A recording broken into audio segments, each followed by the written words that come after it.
today we will try out a completely new way of studying chess. What we will do is we will take cutting-edge chess technology in the form of this beautiful chess-up board here, and we will use this technology to study two games played between Paul Morphy and Adolph Anderssen in 1858, going almost 200 years ago. And we will not just use a chess engine to analyze the game, we will use this chessboard to try to understand it ourselves. So here is how it works. The chessboard, the chess-up board here, is connected to my phone, and my phone is running the best chess software in the world called Stockfish. They now communicate the board and the phone via Bluetooth, and then you can see we have these lights.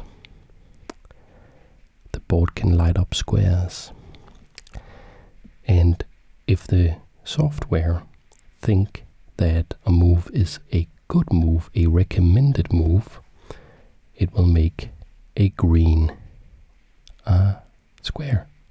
If the move is merely acceptable or okay, it will make a blue square. So starting with pawn to d3 would be an acceptable move, but it is recommended to go to d4.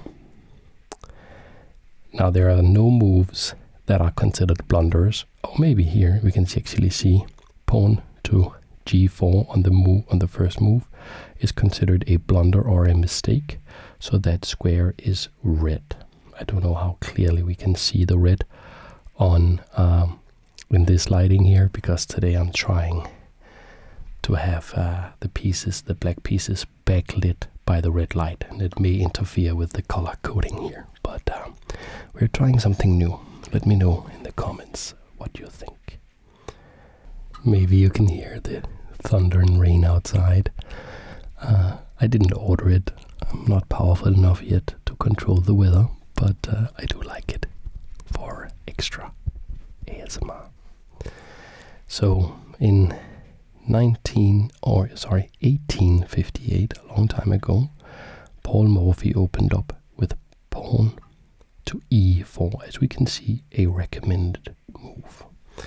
And we saw pawn to c5, also a recommended move by Adolph Anderssen.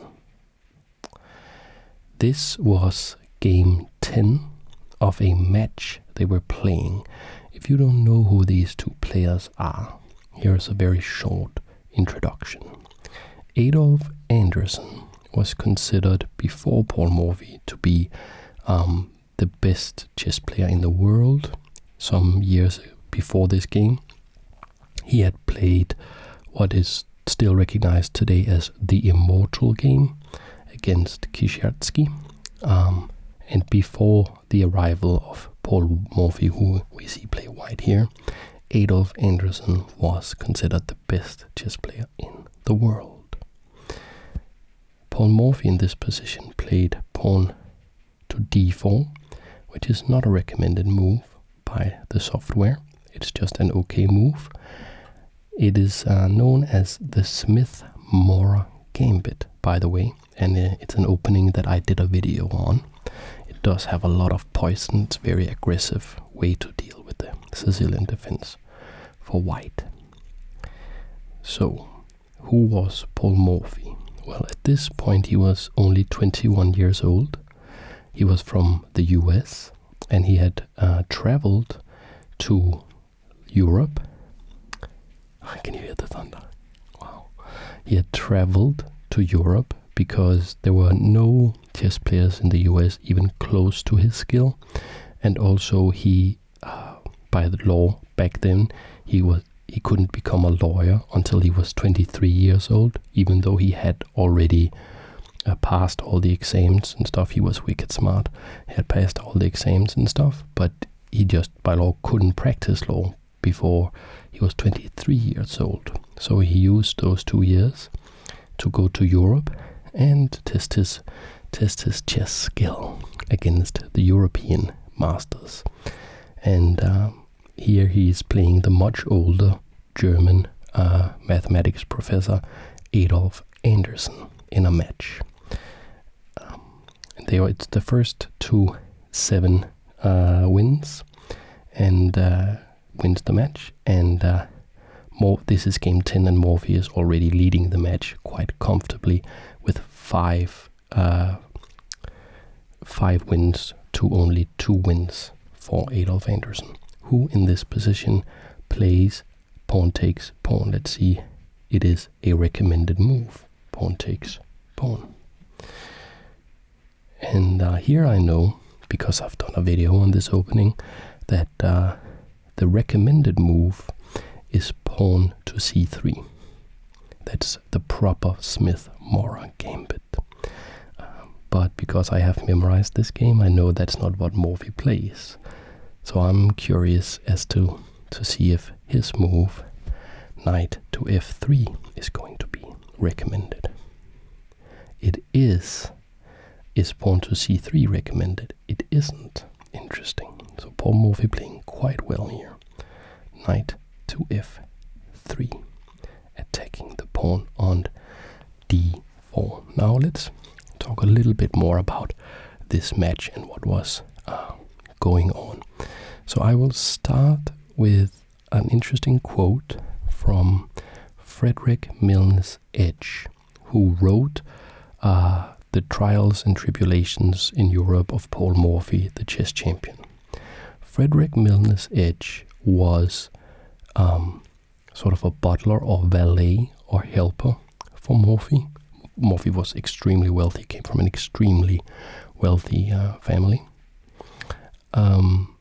He wrote that book, and he was a valet for Morphy. And actually, there is some speculation that he may also have been Morphy's lover. Morphy denied having any particular interest in this guy at all later, but we do have some letters sent from Frederick Milnes Edge to Morphy, where he expresses his love for Paul Morphy, and it's quite interesting. Paul Morphy was also a very interesting fellow outside of his chess life. And wow, did you hear that? The thunder. It's maybe Paul Morphy raging at these false accusations of having a lover in Europe. Or maybe it's Frederick Milnes Edge who's finally getting through, saying, yes, we were lovers, and then he discarded me. Avenge me. I don't know. I just like thunder. But here's a quote here. Let's do the quote from this book, The Trials and Tribulations of Paul in Europe of Paul Morphy, the chess champion. Going into Morphy's bedroom one morning at 10 o'clock, whom should I find sitting there but Herr Anderssen? He had arrived by a late train the night previous, and his first visit was to his young challenger, whom he was indeed sorry to find ill in bed. Okay, so Paul Morphy was ill at the time of this match. Let's learn more about that. Especially as his absence from Breslau was limited to 2 weeks. So Adolph Anderssen was a professor and a teacher of mathematics in Breslau, and he had only been allowed to leave for 2 weeks to play chess, to play against Morphy. Morphy assured him that he should be well enough to play the following week, but Anderssen replied that he should not like to commence a match until Morphy was in a fit state to undergo the fatigue. They then agreed that the match should consist of 13 games. In other words, he should be victor who first scored 7, and as neither of them desired any stake but honor, the preliminaries were quickly arranged. So it was very important for Paul Morphy that he was never playing for money. He was extremely wealthy, and he also considered being a professional chess player. He considered that being almost sinful, or at least extremely shameful. So they were only playing for honor. Now here, Anderssen in game 10 played knight, recommended move, to c6. And Paul Morphy captured the pawn. So let's see if knight takes pawn on d5 is on d4, is a recommended move. It is a recommended move. Any other move with the knight is, as you can see by the red, is a mistake. Most moves are mistakes here. You could actually play pawn to h3. Almost any move is a mistake. Like, you could make some bishop moves that would be okay, and you could make this pawn to h3 move, which would be okay, but the only correct move is to capture the pawn. I suspect it's because if you don't capture the pawn right away, we will see pawn to e5 by black cementing this extra pawn, and then white would be doing quite poorly. So knight takes pawn, like so. And here we saw pawn to e6, which is not a recommended move. It's an okay move. Instead, pawn to e5 is recommended. Most moves seem to be either red or blue, and the only really good move, according to the computer here, is pawn to e5. We saw pawn to e6. Now this leaves a hole here on d6. That's very, very usual in different kinds of Sicilian defense structures. And for instance, if you watch my video Karpov-Kasparov, it's called Kasparov's Impossible Move, you will see that the way Karpov, for instance, played against these structures was to put the knight on b5. Is that a recommended move? It is. You could also capture black's knight, but knight to b5 is recommended. Why? Let's turn this knight away around here and look at d6. That is also protected by the queen. So the knight can now come into d6. Then let's check. So we would have to play bishop takes knight and then queen takes. And we would first of all get rid of this extremely important dark squared bishop for black. And we would also have a queen in a situation where she's very hard to evict. Usually you don't want to bring the queen out too early. But here you could have the queen on d6, and we couldn't really evict her, so she would also be cramping black's development. So that would be quite bad for black. She would be cramping black's development. Sorry. Now let's learn a little bit more about Morphy's illness here. So this is some information from chessgames.com, where they wrote about this match. So here in Paris, Morphy suffered from a bout of intestinal influenza. In according with the medical wisdom of the time, he was treated with leeches, resulting in his losing a significant amount of blood. So this is at a time where a very young man, otherwise healthy man, has intestinal influenza, and they drain his blood with leeches.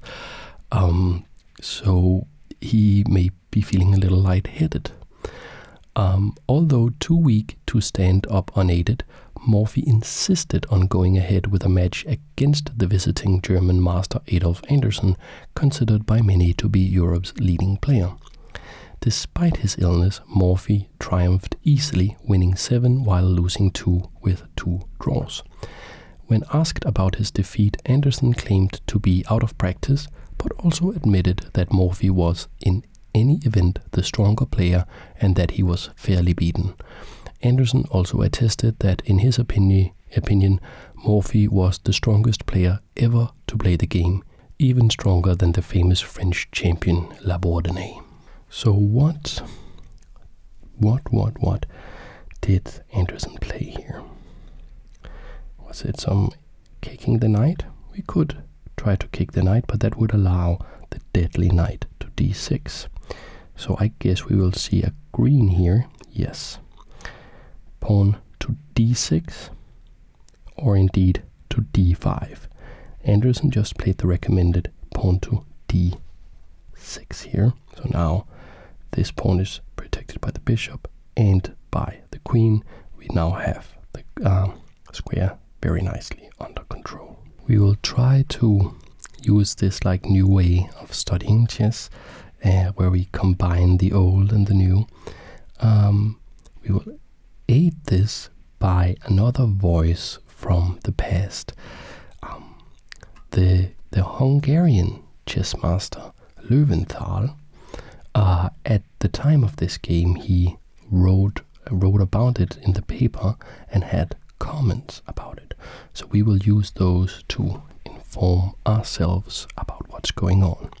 So pawn to d6, Löwenthal writes, this is better than a6, which we also looked at, but even now the king's bishop is shut in. So this is the king's bishop here. It's shut in, it can't go out. That's true, but I still think black's position is quite fine.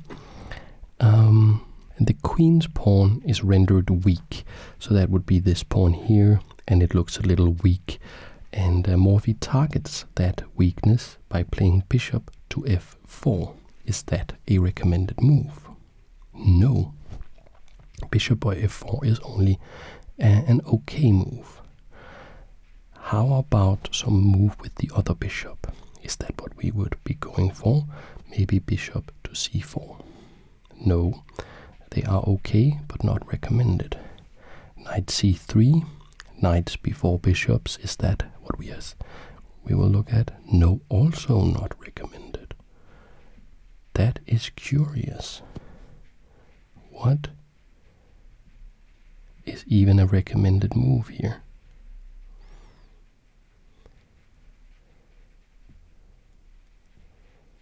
There is no... Okay, so the only move that is really recommended here is trying to go for a sort of what is known as a Maroczy bind. This was not invented yet, by playing pawn to c5, making sure that black can never play pawn to d5. And if you watch that Karpov-Kasparov game, you may know that sometimes, even against the Maroczy bind, well, black may be able to actually play d5 anyways. So a lot of history here. In any case, bishop to f4, and Löwenthal writes in his notes that this is correctly played, compelling the advance of the e-pawn, which leaves the queen pawn weak and unsupported. So he disagrees with Stockfish. I think we should trust Stockfish, even though he was a strong player. But his point is that after pawn to e5, which is the recommended move, the bishop can now move back, and this pawn here on d6 is weak. It can be attacked. It can't ever go forward, really. It would be captured by the pawn. And let's see if bishop just back here, as Morphy played, to d3 is the recommended move. So pretty interesting position so far. And here we saw a move f5, pawn to f5, which I don't think is good. It is acceptable to move this pawn 2 squares forward, but Löwenthal says that a6, pawn to a6, would have been sounder play. So that would be this pawn, and that is also just a blue move. So here probably there is a green move. Let's see if we can find it. How about something pretty easy like knight to f6? Yes, that is better. That is more sound. It attacks the pawn here on e4.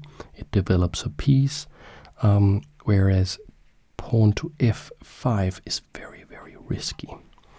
And this game On the surface, I haven't analyzed it deeply, but on the surface it looks like it's one of Anderssen's worst games, where Paul Morphy played in typical brilliant fashion. So here it gets really interesting, because after pawn to f5 we saw knight on 1 to c3. So that would be this knight, and it is a recommended move, knight from b1 to c3. So these knights are threatening to come in and wreak havoc on black's position here. So now it's very, very interesting, because what happens now is that Anderssen, the German master, the old guy defending against the irresistible force of the young Paul Morphy, he plays pawn to f4, this pawn, and that is a recommended move. Very interesting. So to me that looks pretty risky. We are up against 3 developed pieces. We only have a single piece developed ourselves. The queen is also active, even though it hasn't moved yet for white. So I would be pretty concerned as black here. And I would probably have wanted to play knight to f6, but apparently pawn to f4 is correct. So let's see Morphy's response, because Morphy's response was knight to d5, a move that would have made even the magician from Riga, Michael Tal, proud. But is it recommended? Knight to d5. It is recommended. So Stockfish says yes, you just play knight to d5 and you sacrifice the bishop. It is not going to be beneficial to capture this bishop. So it's very, very interesting. I would have thought that pawn to f4 would have been a mistake, but maybe the mistake is capturing the bishop.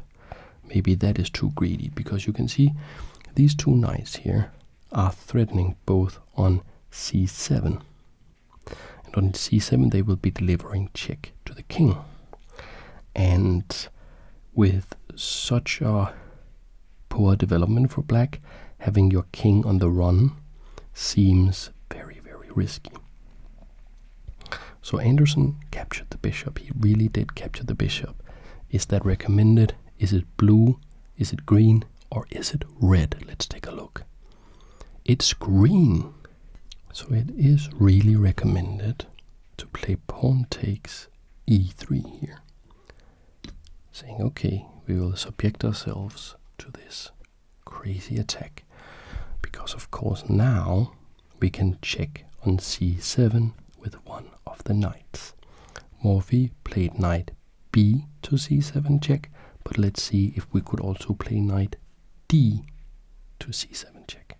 No, that is only blue. What about this one? Now that is better. We get a green square here. So knight c7 check as played by Morphy. Now the king is in check, but there's only one move really. So you can capture the knight with the queen, but that's red, because we would recapture with the other knight and it would still be check, king would move, and we would also lose the rook. So not a good idea. Any other move is legal, so it won't even show up. You can see the knight flashes to show that we have to do something about the check. So king to f7 is the recommended move. It is also what Anderssen played. So what is the follow-up, and how is this position? How should we evaluate this position? First of all, it looks like it's a lot of fun to play this for white and not a lot of fun to play this for black. The black king is on the run. However, we are up a full bishop as black, so maybe this position is just about equal with the despite having a very good compensation for the sacrificed piece. Okay. Morphy played queen f3, check. Let's see if that is a recommended move. It is not. Queen f3 is only blue. So is it bishop c4? Is that better? Because on c4 we would be threatening a discovered check. Interesting. Let's see. No, that is only blue as well. Is there even a green move here? It wants to just capture the rook.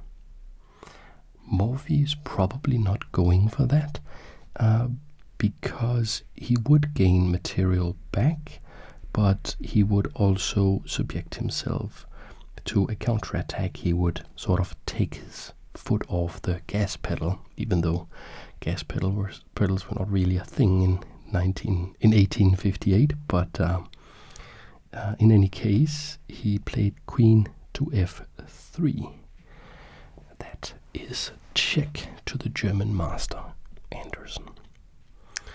Mr. Anderssen. So he played knight f6, blocking the check. Is that a green move?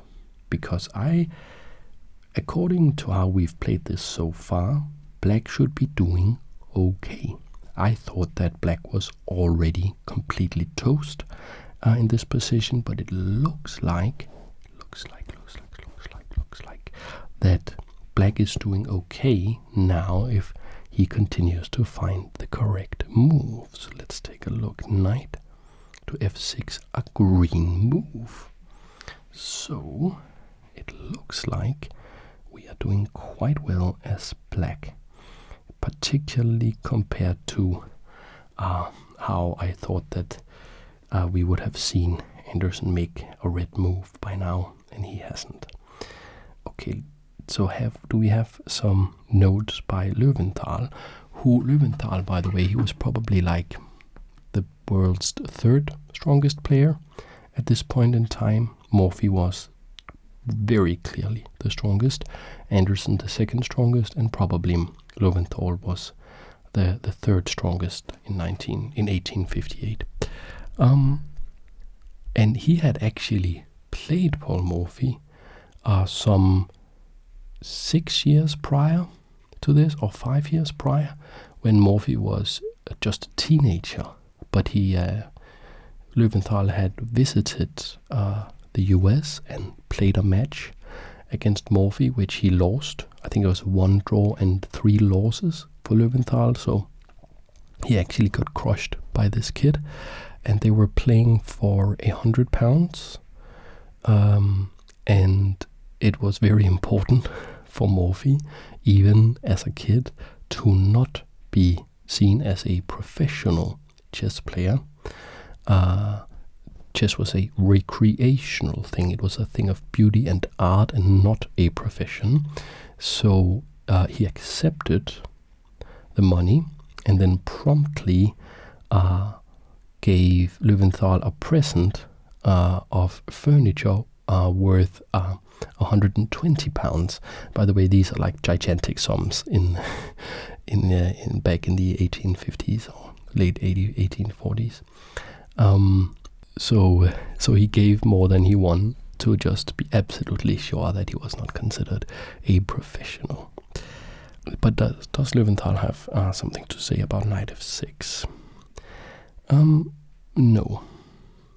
But here we see, like, what would you play in this position? What would you play? Because to me, bishop c4 is what Morphy played, and that must be a green move. I mean, it's a green move. It's just so obvious that you put the bishop here, point the king. As soon as you move the knight, we will have a check on the king, and we will be doing very, very well. We are developing a piece. We're just doing everything we want. So I guess this is the point. Now is the time when Anderssen makes a red move. think this must be the time he makes a red move. Because he plays knight to d4, attacking the queen, allowing this discovered check, and I can't imagine that gets green or even blue. Let's see. It's a green move. Wow. Knight to d4. Amazing. This is amazing. So I thought that Anderssen was playing this game quite poorly. I thought that this position was already completely dead lost, but it looks like he's actually playing very sensibly, and this move, attacking the queen and attacking the c2 pawn, is actually the recommended move, even though it allows the seemingly deadly knight takes f6 with discovered check, and the knight can't even be captured because it's defended by the queen.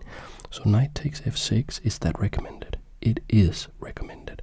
Knight takes on f6. This is check from the bishop.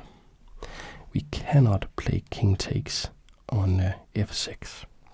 And here, let's just see first.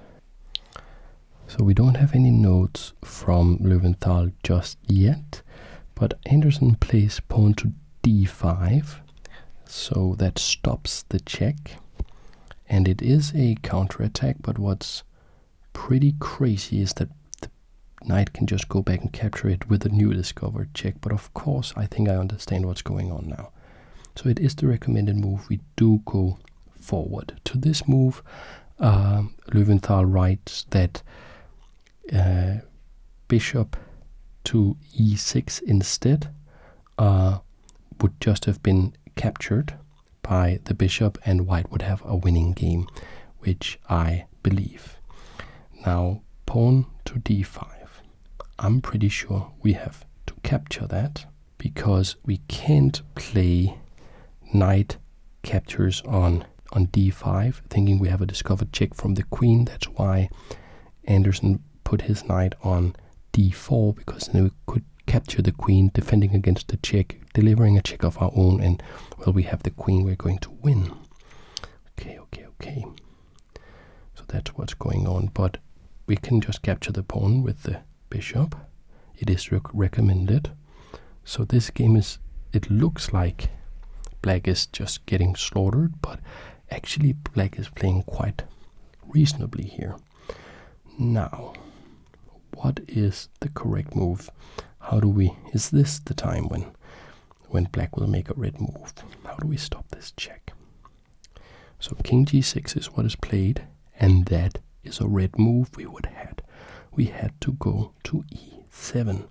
So we know now, after all this analysis, that the critical mistake is on this move, and what we must understand is why king e7 is preferable to king g7. Now, I think we should, for this video, we should explore how king g6,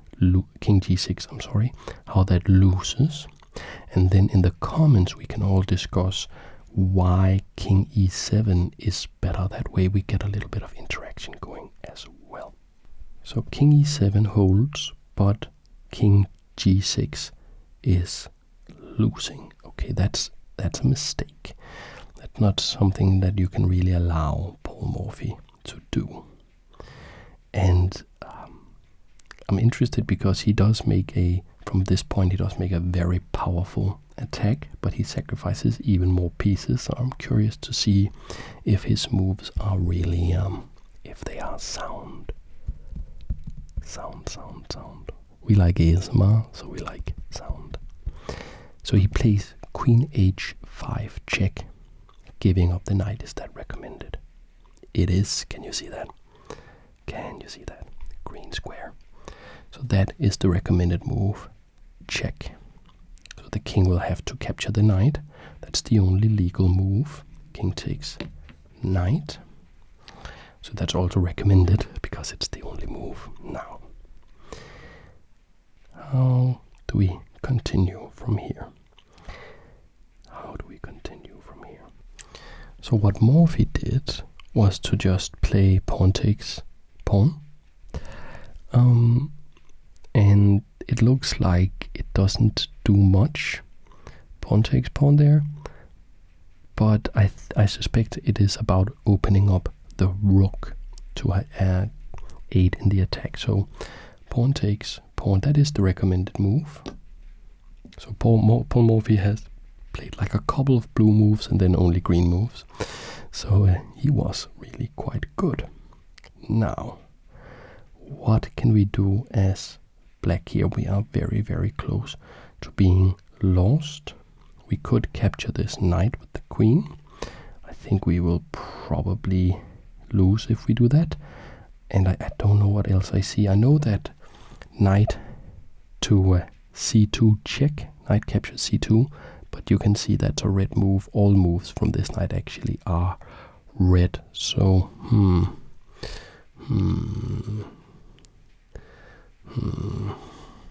Is there a green move? A king move perhaps? No.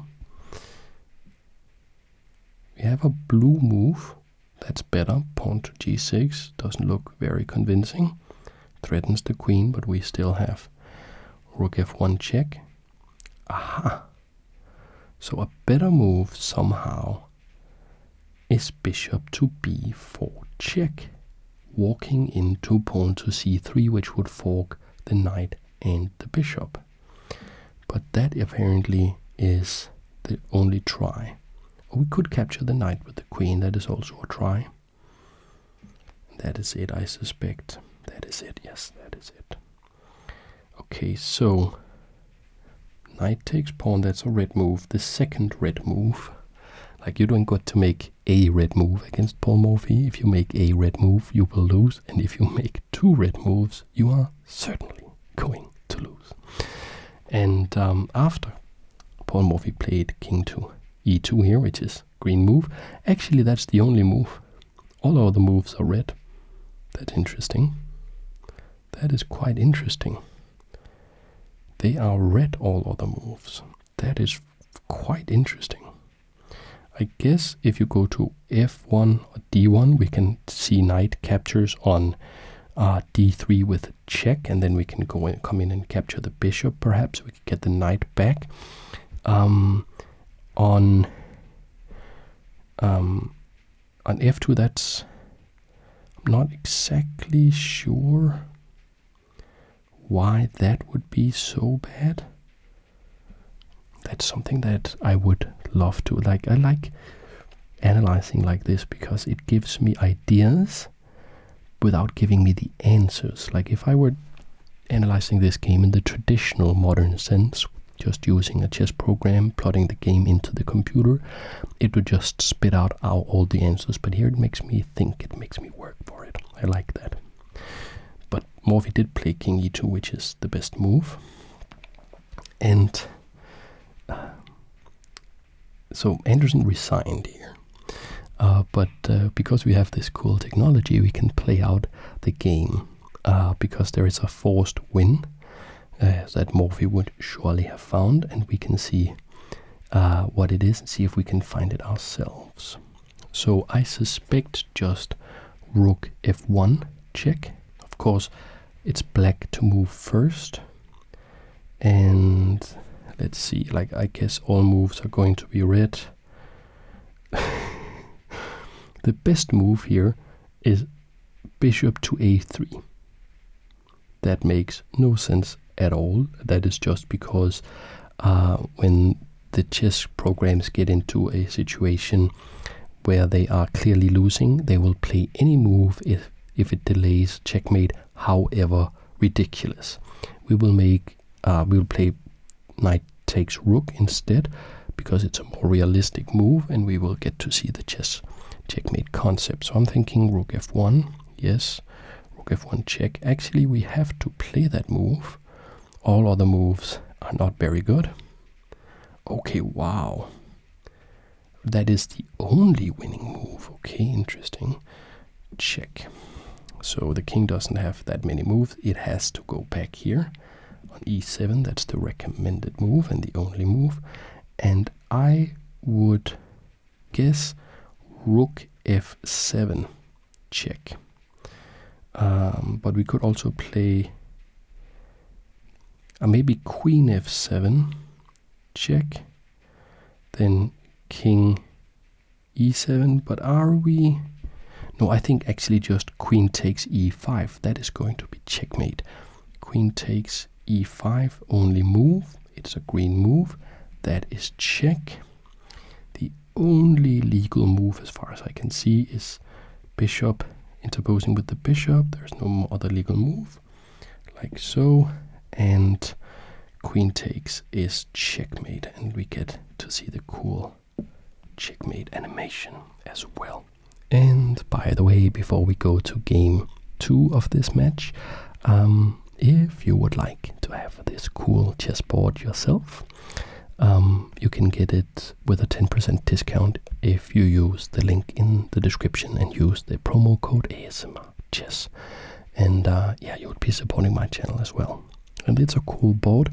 You can also play online, so you can play on this board, but against people on Lichess, just random people or friends. And yeah, I have a bunch of videos with the board you can check out in the playlist if you are curious about it. Now let's reset the board and check out the last game, game 11 of this match. Okay. So here we are for the last game of this video and the last game of this match, where Paul Morphy again has the white pieces and again opens up with pawn to e4.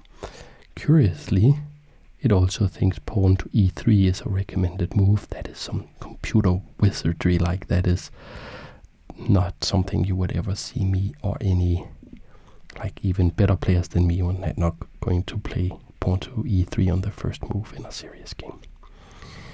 And we saw the French defense employed in this game. So that is pawn to e6, a recommended move, pawn to d5, a recommended move, and then pawn to g6. Is that recommended? No. What would be the recommended move? Yes, pawn to d5. That is also what is known as the theoretical move, so that has been established as the strongest move, and also the only recommended move is just pawn to d5. But Anderssen played pawn to g6, and then bishop to d3, not a recommended move. Yeah, so just knight f3, or probably knight c3. Yeah, just put the knight out. Very, very simple stuff. But Morphy didn't know about that you should put out the bishops, or should put out the knight before the bishop, unless you have a good reason not to. Or maybe he just preferred it like this. But bishop to d3, a blue move. Bishop to g7, I guess that's green, yes. It's known as the fianchetto position. What's going on here with the bishop on the long diagonal? If you're a regular on the channel, you know we call this kind of bishop the super monster sniper bishop. And if you weren't a regular on the channel, well, now you know that we call this bishop the super monster sniper bishop. Now, what did Morphy play? So I don't have this game memorized as I did with the first one. So let me check out the moves and let's see what happened. So here Morphy played bishop to e3. Just a blue move, not a green move. I suspect knight moves. Yes, knight moves are still green. Okay, now it wants knight f3, so we can play castles. It's pretty simple, but we saw bishop to e3, just a blue move from Morphy. And Morphy is actually looking at a setup here that he has played when he was a kid, when he played in the US Chess Championship as a kid, which he won, by the way, completely demolishing all opposition, where he played this concept with these two bishops on d3 and e3, and then put his knights on e2 and d2. So it's sort of an opening invention concept by a young Paul Morphy that has not been repeated much since. So here Anderssen took a strike against the center with pawn to c5, which is a recommended move. Now we are coordinating attack between the bishop and the pawn. And maybe do we want to capture that pawn? We could capture that pawn, even though black would get compensation because pawn takes pawn, then bishop takes pawn on b2. So that would lose the rook, but white would probably have compensation again. So it's an interesting idea.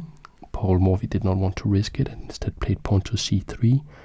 Just a blue move, so a lot of blue moves by Paul Morphy in this game so far. Will he lose the game? Well, we know he won't.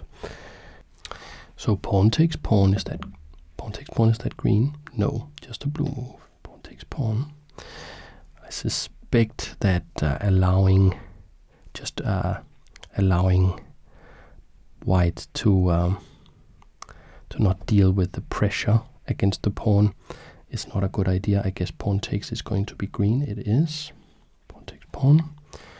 And then knight c6 attacking the pawn. It is a green move. So a lot of green moves by black so far. This is defended by knight to e2. And that is sort of, maybe he is nostalgic, Morphy, for his young years when he played this as a kid, but knight to f3 is better. So this is knight to f3 is green, knight to e2 is just blue.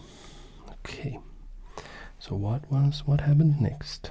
Okay, so knight g to e7, not a blue move or not a green move. What would be a green move? Maybe pawn to d5. Yes, pawn d5. That would be the natural move for me to play. We are playing a French defense, so that is the natural move in the French defense.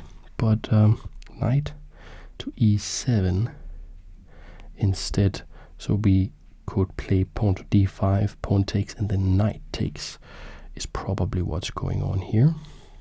So we saw castles. I'm pretty sure that would be green. No, that is not green, that's just blue. Then is it knight to c3, just continuing with development, saying we don't need to castle yet? Yes, just knight to c3.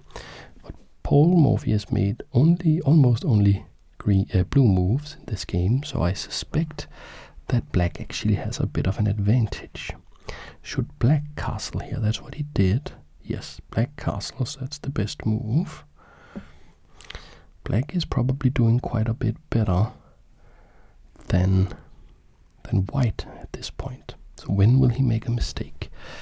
Knight to c3 by Paul Morphy. That is a green move. That makes a lot of sense. So this looks just like a very good position for white. You have the center control. You have your king castle both knights out.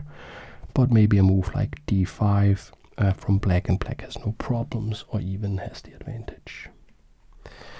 So we do see d5. It is green. And Morphy advances the pawn to e5, which is green. He does not capture, that's just blue. He advances. And Anderssen deals with this in a way that would make Ben Feingold, Grandmaster Ben Feingold, very unhappy. He plays pawn to f6. That's the kind of move that Grandmaster Ben Feingold would say suspicious. He would say that was a suspicious move, but maybe it's green. It is green, so this move, what is this about? It's about trying to undermine these central control by these two pawns on the dark squares, because it would allow this bishop to spring to life. This super monster sniper bishop here on g7. If we could get rid of these pawns, we are attacking them with the knight as well.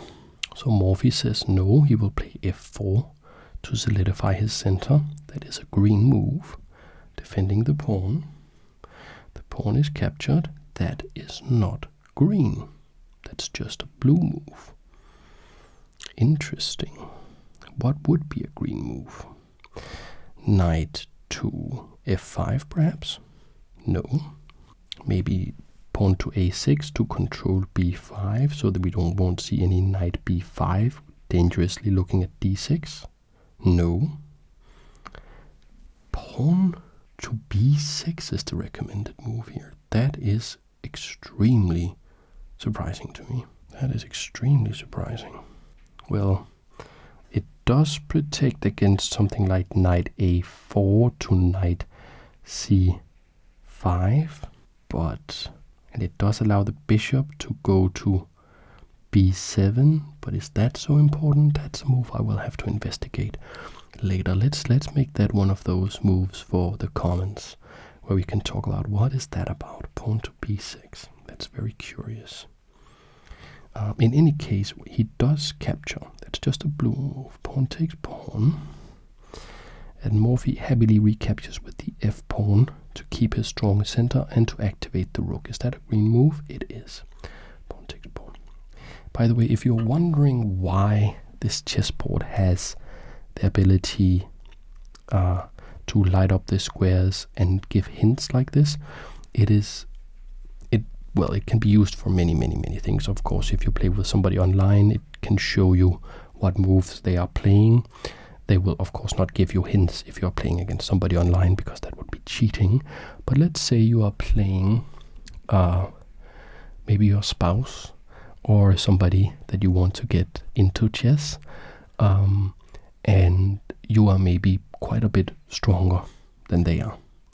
Then you can have the chessboard give only them hints, and you can set, like, you could get only a little bit, or like here where we see the best moves, or you can have it say only all moves are blue except really bad ones, so your opponent would sort of have a hint that would prevent them from making blunders, but they wouldn't have too much help. You can sort of, there are like 7 levels that you can set the chessboard for different hints, and that's what that is about. But I use it in this way because I find it to be an interesting way to, sort of a new way to study chess. Okay, so here we see pawn to a6. That was something I was talking about earlier, defending b5. Is that green? That is a blunder. Wow. Okay, so what would be a good move? Okay, looks like we have to capture the rook. Rook takes rook, so that is apparently very important. Could we put the knight to e5 instead? That's just blue. That's okay. So there's something very important going on this diagonal. Yeah, and yeah, we don't have many. We really don't have many things we could do. We don't have many things we can do. We need, like, playing knight f5 is acceptable, but rook takes rook is really what we need to play, not pawn to a6. So what goes on here, I'm not sure. Morphy plays queen to d3. That's a standard idea, but is it green?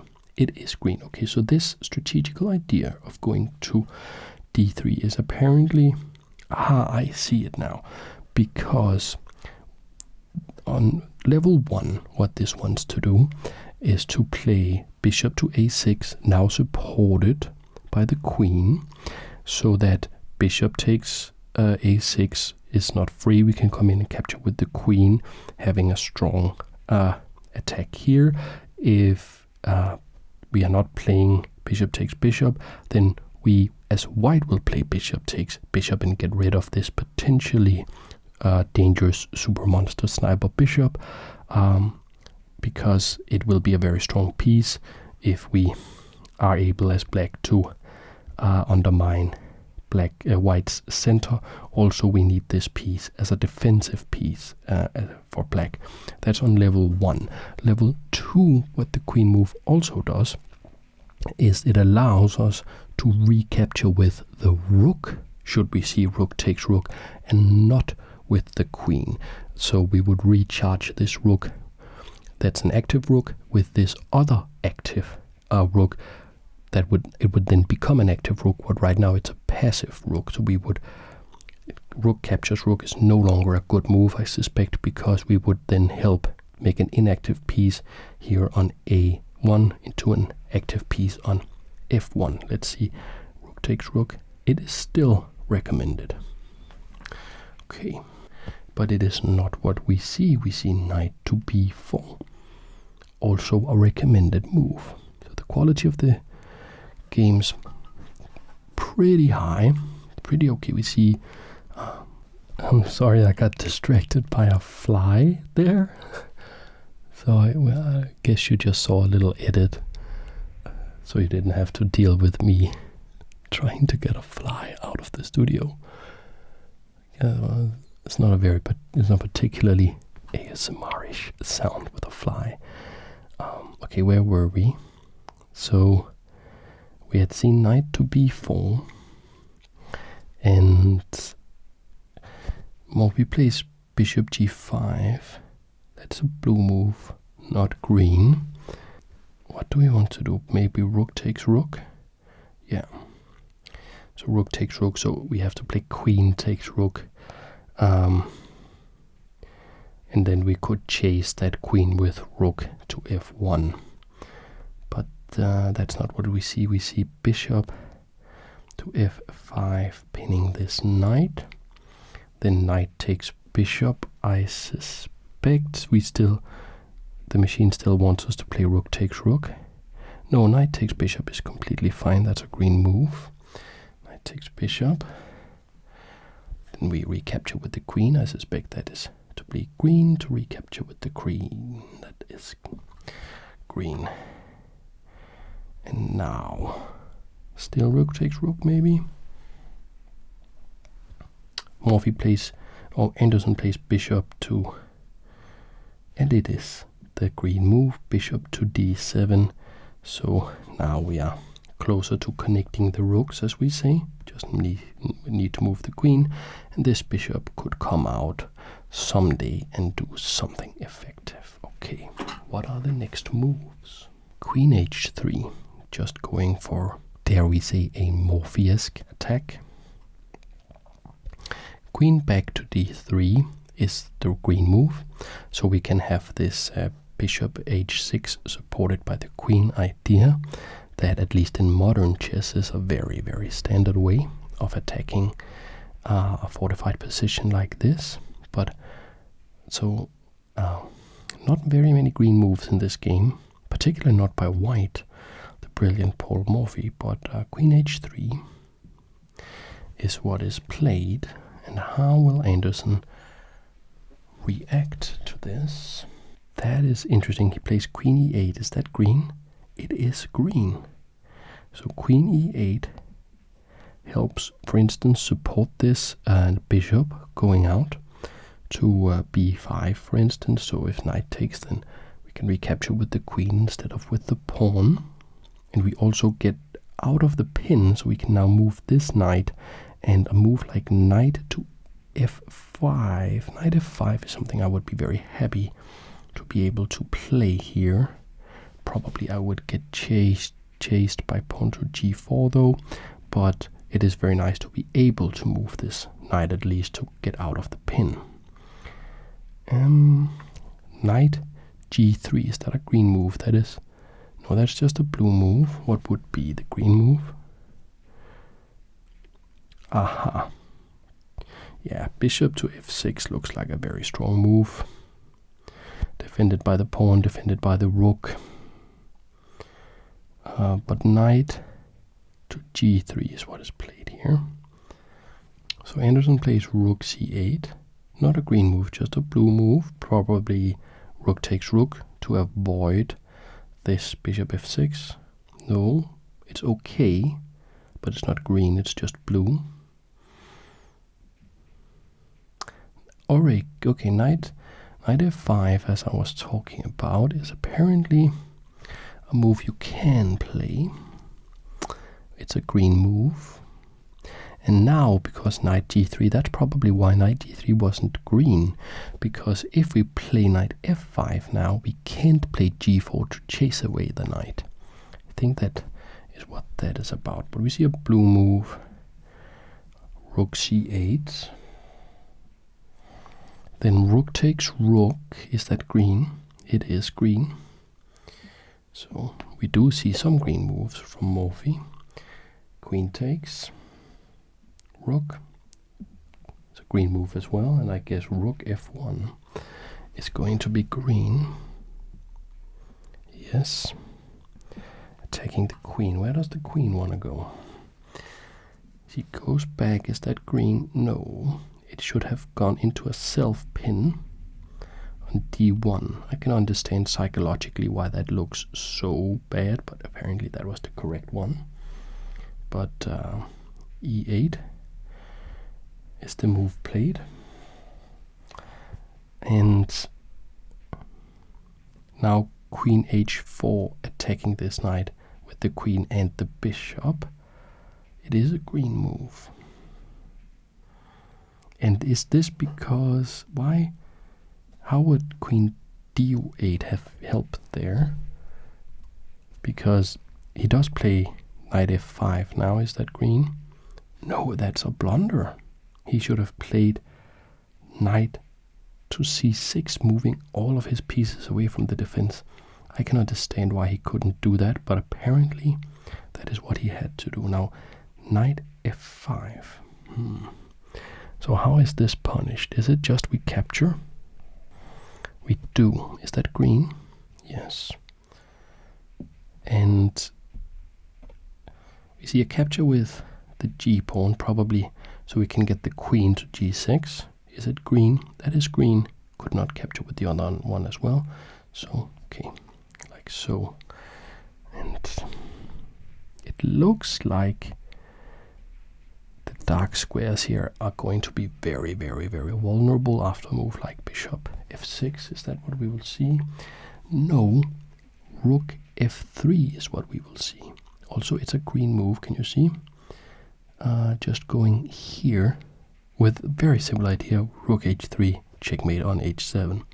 Or it's going to be like, not checkmate immediately, but it will win. And bishop to b5 by Anderssen. That is a red move. Yeah, this looks like you have to play queen g6. Is that the move? No. But queen f7.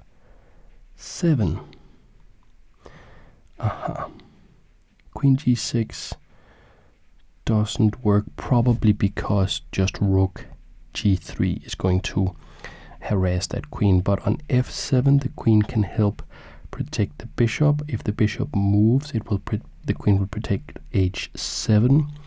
So that would be the defensive move to go with. But bishop b5, that I can understand just visually how that is a blunder, because it's just not addressing the very real threats against black's king, and it's moving pieces away from where the battle really is. Now I think we'll see rook h3. No, rook g3, which is better. Rook g3, a green move. Okay, Morphy gets on the attack and starts playing green moves. Okay, now a lot of stuff is threatened. Bishop f6 is threatened. Exposing this guy to a pin. Will we see rook c7 to defend laterally? Let's take a look. Yes, but that's only a blue move. Is it queen f7 still? No. What's the best move?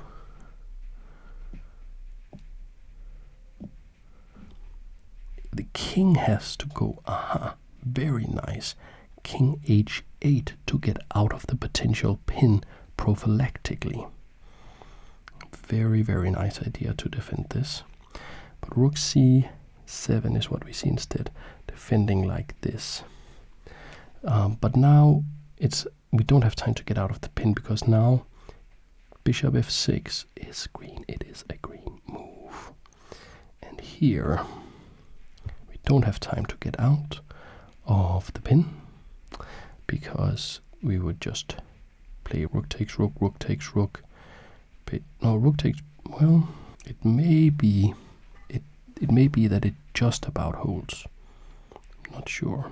What a crazy move he plays. Anderssen plays f4, Just a blue move. It's not actually red, but it does look pretty bad. What's a green move here? King h8. We still have time.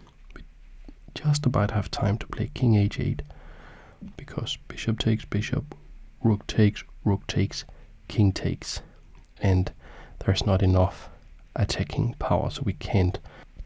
So white can't pull the split on the attack right away. So we do have time to play king h8, but instead Anderssen plays the rather desperate-looking pawn to f4. It's just captured by the queen. That's the green move. That looks very sensible. And now queen f8 is the idea to get on here. So that's the green move. That's the idea, is to get on the same file as the queen. Probably we still want to play king h8 and try to find a way to stop all this pressure. But I would be pretty unhappy as as black here facing Paul Morphy, a brilliant attacking player, with this attacking formation. And interestingly, Morphy actually takes time out to play bishop takes knight takes bishop, which is not a green move. It's just a blue move. So probably that is not necessary at all. Can we just pull the split? No. Yeah, queen g4. Can you see that screen? Just saying we have like everything aimed at g7, and we will find a way to get through, maybe with pawn to h4, h5, h6, something like that. Instead we see knight takes bishop, and I guess we will not see rook check because that's defended by the queen. Queen takes, so I think only move is to recapture with the pawn. That's the green move. Will we now see queen g5 or queen g4, or even queen h6? Not a green move, only a blue move. What? So queen h6, queen here, just saying we are every single piece is attacking. Is it something because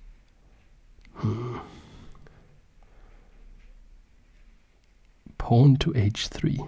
I was thinking about that, but I thought that it wouldn't be necessary to make luft for the king, to make an escape square for the king on h2, because c1 is protected by the queen.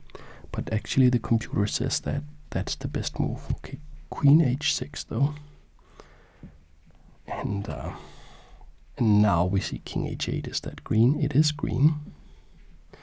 And the rook captures on g7. Is that green? It is green. So I think this is the coup de grace. Takes. We will have to play rook takes, I guess. That is green, yes.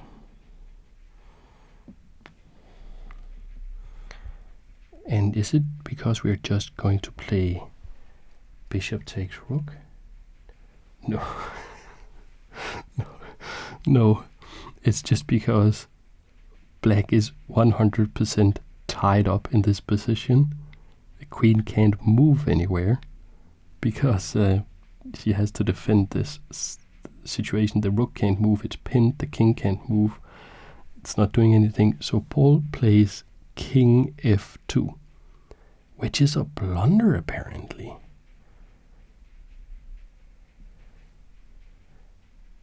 That is, pawn to h4 is the only really good move. King to f2 is a blunder. Wow, interesting. Interesting. I was thinking that black can't do anything at all, which I think is true. This pawn can't move, this pawn can't move, this pawn can't move, this rook can't move. If the queen moves anywhere except g8 or f7 or e7, and on e7 is just going to be captured, but so anywhere on except f7 or g8, it's going to be checkmate on g7. This pawn can move one square forward, that doesn't do anything. This can't move.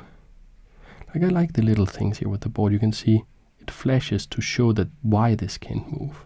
Yeah, so I am I'm not sure how fair it is to say that king f2 is a blunder, because the only thing king g8 is what Anderssen plays is the only move. But after that, we just see queen takes, which is green.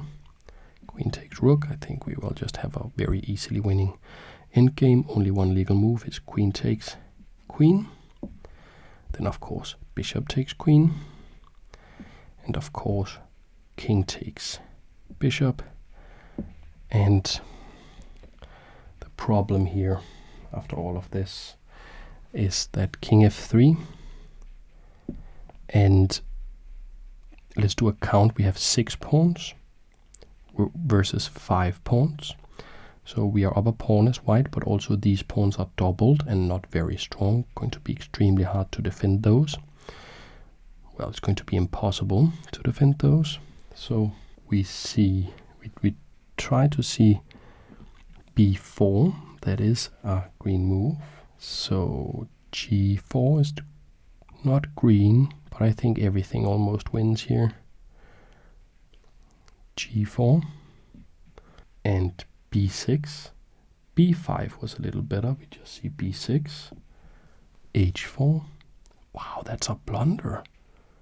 Okay, that is interesting. So, but that, how can that be a blunder? Pawn to h4. If we play h5, we just play g5. But it is not a good move. b5. That's a blunder. So what is the correct move? Okay, apparently we can maybe hang on with king h6.